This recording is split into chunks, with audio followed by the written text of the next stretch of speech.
Kasikin, good morning, good morning, good morning. Isang mapagpalang araw po sa inyo lahat. Welcome po sa ating YouTube channel. And of course, you are watching Chicken Namnams TV. And welcome po sa binubuo nating pangarap, KMK Game Farm mga kasikin. Ayan, so medyo late na po tayong nagising ngayon mga kasikin, no? But anyway, tapos na po tayong magpatuka. So talagang sinulit po natin yung ating tulog sapagkat ayun nga, Saturday, wala na po pasok, wala tayong trabaho. And it's chicken time mga kasikin. So dito nga pala sa ating harapan, no? Tinalian ko po pala si Orpheus sapagkat yung pong ating pulit na si Hanabi is malapit na po nating may breed. At every time po talaga na mag-breed tayo, kailangan po nating i-separate yung dalawa o i-separate si Orpheus sa inahin sapagkat hindi po siya kumakain, no? Talagang inuuna po niya yung inahin bago siya, kaya talagang gumagaan or gagaan po talaga yung timbang niya every time po na i-breed natin, kaya para hindi po maipiktuhan po yung kanyang pangangatawan kasikin. Ayan, tinalian natin at i-handbreed lang po natin yung inahin, no?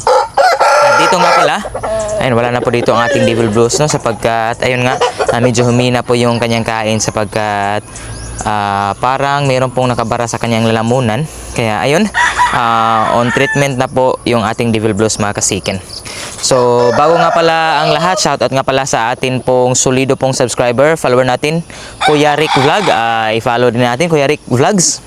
So i-follow rin natin kasi no, yung kanyang vlog sa mga manok din.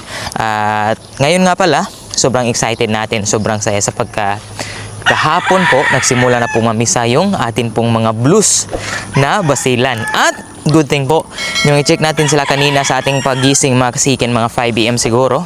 Ay, nagising tayo 5 AM. Ayan, automatic po mga kasikin, sobrang dami na po ng kalampasiso. Kaya plan ko mga kasikin sapagkat yung pong ating devil blues is on treatment pa. Yung inahin, stop muna yung ating dirty dome. At yung mga itlog niya, meron siyang 7 itlog. Ayun, ilalagay natin sa basilan na inahin.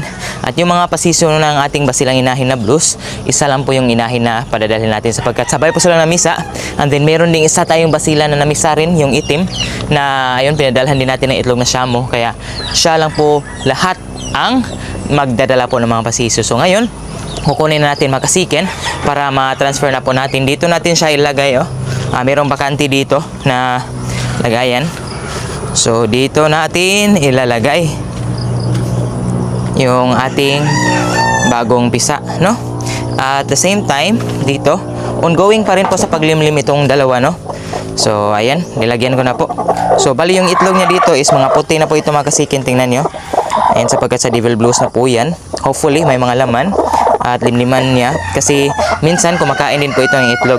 Ang isang abuhin dito mga kasikin ay ongoing pa rin po sa pagpipisa ng kanyang mga siso. Ayan, meron na pong bago. And then meron pang dalawa dyan na nag-crack na. So hintayin lang natin mga kasikin. Kapag mapisa na po ito, syempre itatransfer na po natin sa atin pong kukunin po na inahin.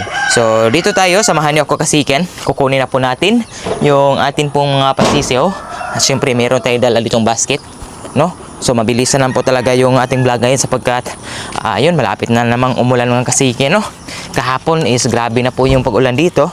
At ayun, medyo maputik naman, but so far mga kasikin, kahit maputik, wala naman po masyadong manok dito sa ating area.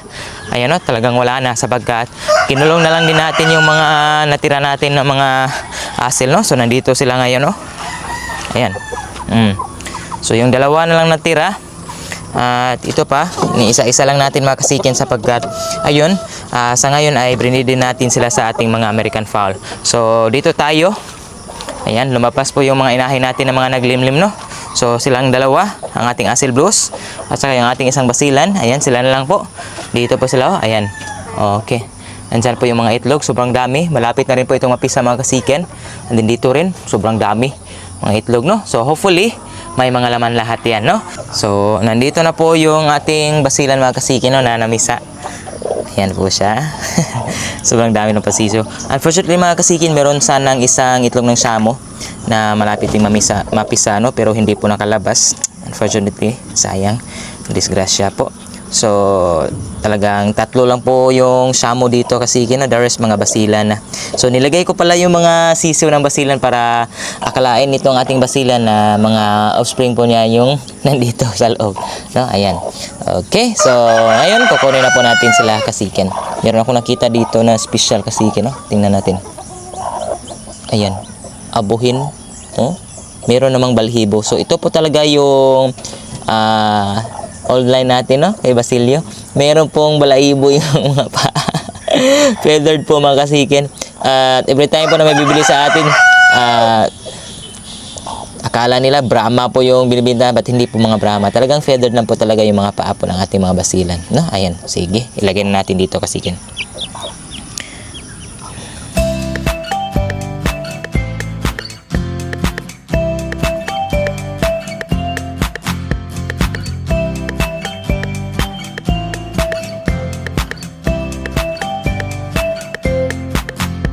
Chicken, ito na po, nandito na tayo sa area, no?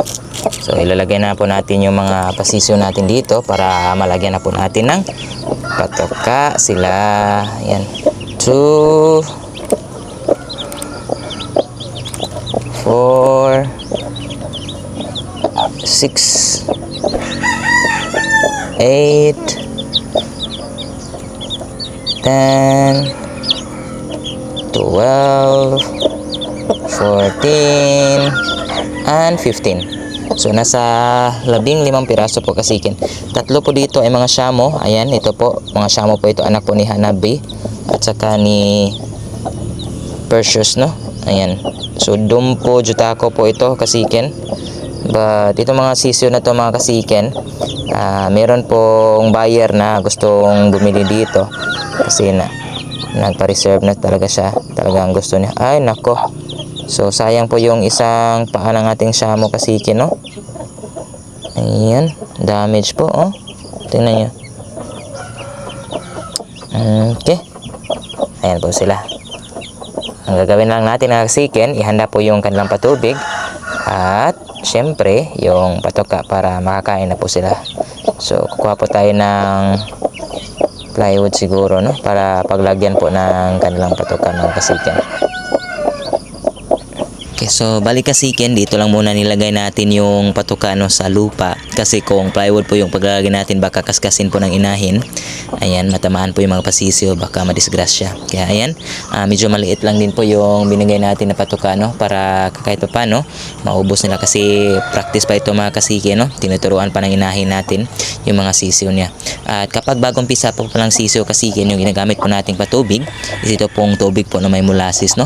Subok na po natin ito sapagkat ayan, medyo weak pa po yung digestive tract po ng mga bagong pisang sisiyo, kaya mas mainam po na ito po yung gagamitin talaga, no? Ayan. Okay. So ayan po sila kasikin. 15 piraso po. Sana successful po yung 15. Mag-survive sila lahat kasikin. Sa ngayon nga pala mga kasikin, no, yung ating isa pong inahin is sobrang dami na po ng kanyang mga itlog na nandyan sa pugad, nasa 14 pieces na, but hindi pa rin po siya naglimlim at wala pa rin pong sign na maglimlim siya mga kasikin. But kagabi po, dyan po siya natulog sa kanyang pugad, no? Sana po mga kasikin ay maglimlim na po talaga ito sapagkat ayun nga, talagang gagamitin na po natin si Bard, no? Sapagkat yung pong ating isang pulit dito, 3 itlog na po yung nakuha natin sa kanyang pugad, no? Ayan, niluto lang natin. Sayang talaga kasi nga ready to breed na po yung ating white choco kasikan. Siya nga pala, nandito rin po yung ating devil blues, no, na binanggit sa inyo. So with feeding muna ang ating devil blues kasikan. Ayan po siya. So far, medyo okay naman yung kanyang lamunan, nakakain na po siya. But still, ayan, papahingahin muna natin and hopefully may mga laman po yung mga itlog, no, na itlog nito mga kasikan, yung ating dirty dome. Ayan. So, kasikin sa atin nga palang pagtatapos, yung atin pong mga pasisyo po na malapit na pong mag-mat old ay winidraw na po natin sila sa kanilang gamot, no? Sulfur QR po yung gamot natin sa kanila. At ngayon nga is, ayan, naka plain water na po sila. Tapos na po sila sa kanilang 5 days treatment. At ayan, so far, sobrang sigla na po nila kasikin. So, yung ilaw nga pala ngayon, sa umagang ito, hindi natin pinapatay kasikin sapagkat medyo makulimlim at umaambon kanina. Kaya ayan, para may init po dito sa box, no? So mas maigi na ayan, pailawan natin sila ngayon mga kasikin. Pero kung medyo uminit or maging mainit mamaya kasikin, ay papatayin din natin yung pailaw. So far, yan lang muna yung update po natin sa umagang ito mga kasikin. Sana po ay nagustuhan at nag-enjoy naman po kayo sa ating mga videos. Okay? At kung bago ka lang napadaan sa ating YouTube channel, please do consider subscribing. Malaking tulong na po yan sa ating YouTube channel. Hanggang dito na lang ating content. See you po, and I see you. God bless.